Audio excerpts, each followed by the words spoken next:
Pour un réalisateur.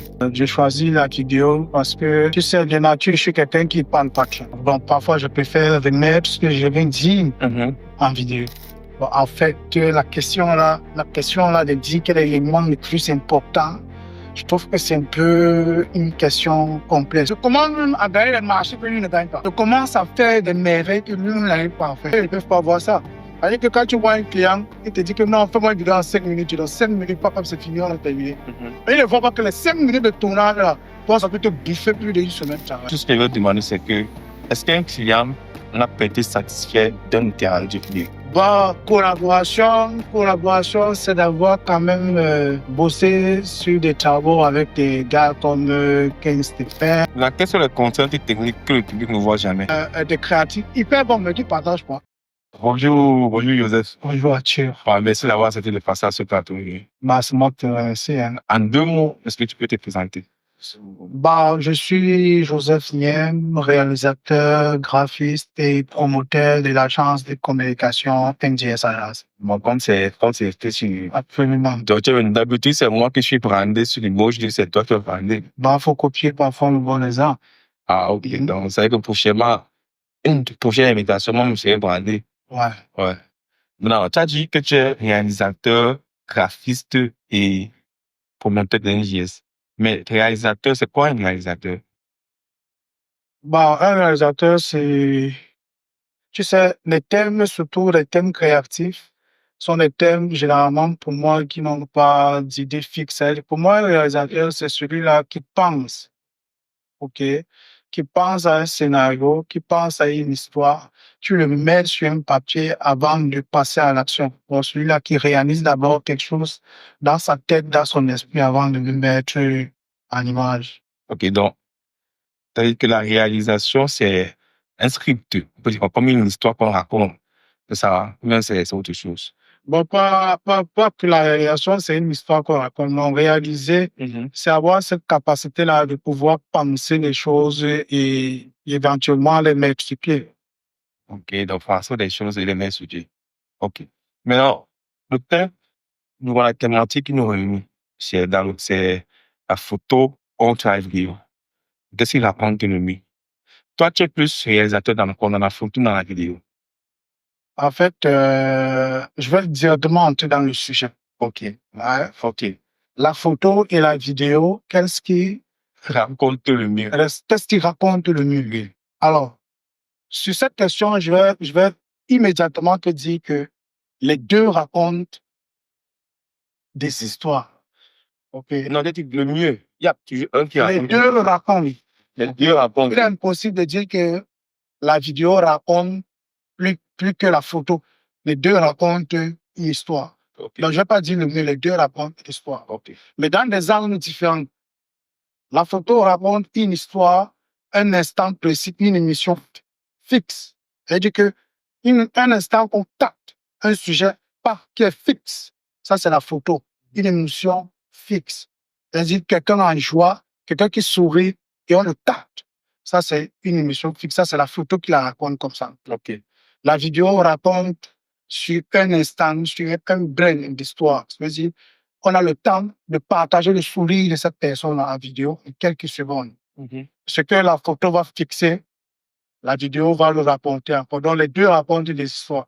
On ne peut pas utiliser la photo, il ne peut pas utiliser la vidéo. Maintenant, toi, tu es plus calé dans la photo, dans la vidéo. Bon, maintenant, c'est qu'il faut être quelqu'un qui utilise les deux axes. OK.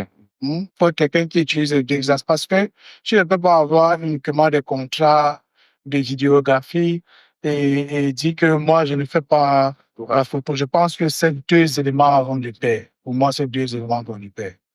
Donc, il faut apprendre à toucher. Maintenant, la question que j'ai posée, c'est qu'est-ce que toi, tu es plus calé dans ça, dans la photo ou dans la vidéo, de façon personnelle? Bon, en fait, façon personnelle, moi, mon choix est plus penché quand même sur la vidéo. Sur la vidéo. Ouais. OK, c'est pour ça que je t'invite, parce que c'est qu'on va plus parler de vidéo. Puis voilà, là, tu assumes et tu affirmes que tu es plus vidéo. Non, je suis vidéo. Tu es vidéaste. Je suis plus vidéaste, en fait. Maintenant, pourquoi est-ce que tu as choisi la vidéo comme moyen d'expression? En fait, parce que j'ai choisi la vidéo parce que, tu sais, de nature, je suis quelqu'un qui parle pas trop. OK. Je suis quelqu'un qui parle pas trop. Donc, parfois, je préfère remettre ce que je viens de dire en vidéo. Donc, voilà pourquoi je choisis l'axe de la vidéo. Donc, quand tu dis que tu remets ce que tu vas dire en vidéo, ça veut dire quoi? Ça veut dire que, au lieu de trop parler parfois, je préfère mettre ça sur un scénario et créer quelque chose qui va raconter mon histoire à ma place. OK. Donc, c'est pour ça que tu as pu choisir la vidéo que la photo. Ouais. Mais est-ce que tu ne peux pas raconter justement, tu raconter ton histoire là en photo et non en vidéo? Si, pourquoi pas? Mais pourquoi tu fais pas là? Parce que je préfère la vidéo. Parce que je préfère quand quelqu'un est assis et qu'il a quelque chose de visible à l'œil, il a quelque chose qui retient son attention. Il faut avouer que la vidéo capte plus l'attention. OK? C'est comme en business, la vidéo vend plus que la photo. La photo a sa place, mais je pense, ça c'est mon avis, que la vidéo est encore au-dessus. C'est-à-dire que ça raconte encore mieux l'histoire.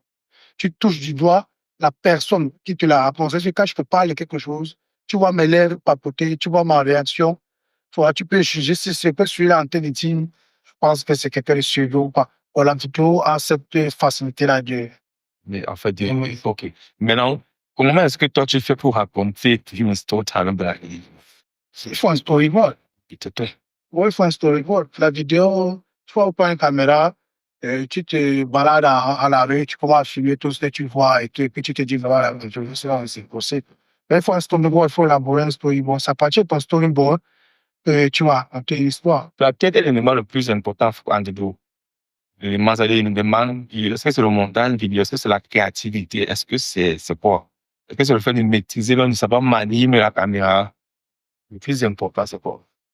Bon, en fait, la question là de dire quel est l'élément le plus important, je trouve que c'est un peu une question complexe. Je pense que pour se lancer en vidéo, pour se lancer en vidéo, il faut avoir les bases.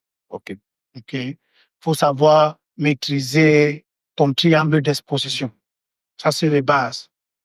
Et il faut savoir, savoir cadrer. Et madame, allez tous, ça finit maintenant à coller tout ça dans ton logiciel de montage. Surtout chez nos pays, nous, on fait tout.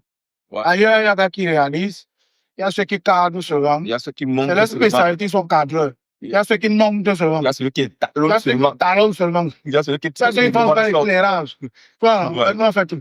Ouais. Nous, on fait tout. Donc, tout ça. Tout. Et je pense que c'est pas mauvais, c'est un plus. Quelles sont les contraintes techniques que le public ne voit jamais? C'est les jours de montage. C'est des jours et des jours de montage. C'est-à-dire que le côté échec, le côté difficulté, eux, ils ne peuvent pas voir ça. C'est-à-dire que quand tu vois un client, il te dit que non, fais-moi une vidéo en 5 minutes, tu dans 5 minutes, pas comme c'est fini, on a terminé. Et ils ne voient pas que les 5 minutes de tournage, là, toi, ça peut te biffer plus d'une semaine de travail. Tu vois? Parce que tu as un rapport qualité à lui, tu as un rapport qualité. Parce que si tu montres ça en 5 minutes, tu auras battu ton travail, il va te dire que le gars n'est pas professionnel. Il n'est pas bon. Ça, c'est bien le montage, ça. Tu vois? Donc, il ne voit pas ce côté-là, il voit juste les 5 minutes de tournage. Et les 5 minutes de montage et tout ça. Il ne voit pas les 1 semaine de montage qu'il y a derrière. Parce que, avant même de le livrer, peut-être tu prends comme 2 jours de visionner ça termine. Tu te demandes, est-ce que c'est bon? Qu'est-ce qui manque? Qu'est-ce qui manque? Est-ce que les habillages sont parfaits? Est-ce que... C'est tout ça qu'en fait, qui ne voit pas derrière, que le public ne voit. Qui ne voit pas ce qui se passe en backstage. Maintenant, si Joseph devrait recommencer la vidéo, par quoi est-ce que Joseph devait commencer? Pour recommencer la vidéo, je ne comprends pas ce qui est... Tu fais dans la vidéo, dans la réalisation. Si tu devais recommencer ta réalisation, dans quoi est-ce que tu devais... Après, quels étaient les que tu devais le plus approfondir dès la base dans la réalisation? Bon, je pense que continuer juste à apprendre. Moi, je ne pense pas que s'il fallait reprendre la vidéo, il y a quelque chose que je devais plus apprendre. Peut-être, je me dis que on fait partie d'une ère où il faut se former constamment. Ça veut dire que tu commences maintenant, que tu as commencé depuis. Si tu ne te mets pas à jour, tu vas stagner. Ils ne peuvent pas voir ça. C'est-à-dire que quand tu vois un client, il te dit que non, fais-moi une vidéo en 5 minutes, tu dans 5 minutes, pas comme c'est fini, on a terminé. Et ils ne voient pas que les 5 minutes de tournage, là, toi, ça peut te biffer plus d'une semaine de travail. Mais c'est un travail, il faut se mettre à jour tous les jours. Tous les jours. Tous les jours. Et quelle est ta plus grande collaboration spéciale? Bah, collaboration, c'est d'avoir quand même bossé sur des travaux avec des gars comme Ken Stephen. Donc ça, c'est des gars quand même qui ont voulu le boss. Ouais, quand même. Et quand même, quand tu travailles avec des gars comme ça, tu essaies aussi d'apprendre d'eux. Ouais. D'apprendre d'eux. Parce que pour moi, la plus grande école, ok, ce n'est pas l'école du bic et du cahier, c'est l'école du terrain. C'est l'école du terrain, parce que sur le terrain, tu découvres beaucoup de choses, tu vois, que peut-être même te formant en formation, on t'a pas dit. Ça se trouve. On t'a jamais dit que sur le terrain, la carte au moment c'est 4. Ouais. Ouais. On t'a jamais dit à l'école, on t'a jamais dit à l'école que sur le terrain, ta carte n'est pas venue. Qu'en partant tourner, va voir avec deux cartes. Hein? C'est quand tu fais une première fois que tu te rends compte que. Voilà. Ouais. Et on t'a jamais dit à l'école que les cartes avec lesquelles on tourne ont des vitesses et que ça compte, ça joue. Ouais. Ouais. Donc, c'est quand tu pratiques tout ça que tu comprends sur le terrain, que tu comprends tout ça. Maintenant, je vais te poser une autre question rapidement. L'autre question que je vais te poser, c'est pourquoi est-ce que tu as décidé de faire la vidéo? Est-ce que c'est par passion? Est-ce que c'est parce que tu as fait des choses, mais tu es arrivé à un moment dans ta vie où tu n'avais plus le choix? En fait, comment? Tu n'avais vraiment plus le choix. Je te dis, bon, j'ai fini d'aller dans la vidéo, c'est que ça donne. Comment est-ce que ça s'est passé? Bon, à la base, c'est que, en vérité, mes études à moi, après l'école, j'ai commencé à apprendre l'audio. J'ai commencé à apprendre l'audio. J'avais un studio de musique. Je produisais très bien. Je continue. Je peux oublier les bases, mais je ne produis plus. Ouais. Donc, j'avais un studio de musique où beaucoup de personnes passaient par là. Tous ces jeunes que tu connais aujourd'hui, c'est mes amis.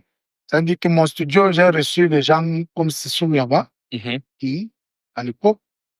Donc, j'ai commencé par l'audio. Après, j'ai un ami, s'il va regarder la vidéo, il va te donner un vidéo, qui s'appelle Master Eugène Hexagone. Il est du côté du Canada maintenant. Pour qui j'avais beaucoup d'admiration. Il était dans le domaine de la vidéo. Il travaillait pour une agence à quoi. Et je voyais ses réalisations. J'étais stupéfait. C'était hors du commun. Ouais, c'était super. Ouais. C'était magnifique. Et chaque fois que je le voyais, on causait et tout. Et je le voyais plus à l'aise. Plus relax. Plus relax. Il n'a pas la Non, il avait trop de pression. Ouais. Oh, moi, au studio, il y avait trop de bromanie. C'est-à-dire que les gars venaient là, ils passent toute une journée là. Donc, au final, tu ne rentabilises pas. Tu vois. Mais lui, dans la vidéo, il est difficile d'avoir un client, si tu fais la musique, un studio de musique, il est difficile d'avoir un client qui te dit, viens, j'ai besoin d'un audio chez moi. J'ai besoin que tu viennes, je veux produire une, tu vois. Ça se fait par un vidéo. Les gars t'appellent, j'ai besoin du capsule vidéo. Ouais. J'ai mon mariage qu'il faut filmer. J'ai tel truc qu'il faut filmer, toi. Donc, le gars rentabilisait plus, il était plus à l'aise. Donc, c'est bon soit le déclic. Pour un jour comme ça, je l'appelle, je lui dis que il faut qu'on cause. Il me dit que c'est quoi? Dis-moi, il y a quoi? Je dis que je pense que faut que je. Les gens qui lancent une nouvelle là. Faut que, après la vidéo, faut que j'entre dans ce. Ouais. Et il décide de t'apprendre. Il décide. Ça veut dire qu'à la base, c'était pas par passion. C'était juste par. Ça fait. Non, c'est la passion. Parce que tu n'es pas passionné. C'est parce que ce qui faisait déjà me passionnait. Ok. Hein? Ce qui faisait me passionner, c'est pour ça que je décide. Quand tu as quitté l'audio pour aller dans la vidéo. Pour aller dans la vidéo. Ok. Par passion. Sauf que l'audio aussi m'a sauvé parce que ça va de pair. Ça va de pair. Une bonne vidéo, c'est d'abord l'audio. D'abord l'audio, ouais. Et ce qui a fait que quand je parle avec lui, je comprends très rapidement. Très rapidement. Au bout d'un moment, il se demande, mais tu fais comment? Tu allais très vite. Ouais. Tu vois, je commence à gagner les marchés que lui ne gagne pas. Je commence à faire des merveilles que lui n'arrive pas à faire. Donc, en fait, c'est lui maintenant qui revient apprendre de toi. Non, il ne vient pas apprendre. On collabore. Attention. Il ne vient pas apprendre. C'est lui qui ne vient pas apprendre. On collabore. Parce qu'il y a quand même un stade que tu as atteint. Tu ne deviens plus petit pour apprendre. C'est-à-dire que c'est de façon technique. Mais cet effet-là, je crois que c'est des trucs que je faisais il y a 2 ans. Pourquoi tu arrives à le faire? Tu vas faire cette façon d'embrayer les choses. C'est pas les choses que tu vas me dire que, ouais, qui va m'apprendre à faire ça? Non, non, non. C'est-à-dire que de façon subtile. J'ai vu l'effet que tu as J'ai vu un peu le faire là. Oui. Waouh, j'avais un truc à l'époque, comment ça se fait même dans ton logiciel, toi? C'est un peu ça. Quand tu le dis, tu vas nous donner une clé de Dans la vie directement. directement. Donc, on collabore, ça, c'est une collaboration. Ok. Donc, quand tu es éveillé, tu comprends que, en fait, il veut comprendre comment ça s'est passé. Ouais. Et ça va bien. Ça veut dire que même lui-même, il y avait des choses où il disait, gars, comment ça se fait? Et je pense que c'est la plus grande force, même actuellement. Parce que, il y a des gars, des créatifs, hyper bons, mais qui partagent pas. Ouais. Partagent pas. Ils ont l'impression que quand tu partages un peu, Il paie. Ouais. ou alors, quand tu partages un peu, tu vas arracher ses clients. Pourtant, il y a la place pour tout le monde. Ouais. Donc, ça veut dire que tout part de la passion, en fait. C'est la passion. Maintenant, tu fais dans l'événementiel. C'est ça, non? Ouais. Mais dans l'événementiel, quand tu fais, dans l'événementiel que tu fais, qu'un client te contacte, considérons qu'un client te contacte uniquement pour la vidéo, pas pour la photo, peu importe l'événement, l'histoire par vidéo. Ça se passe comment?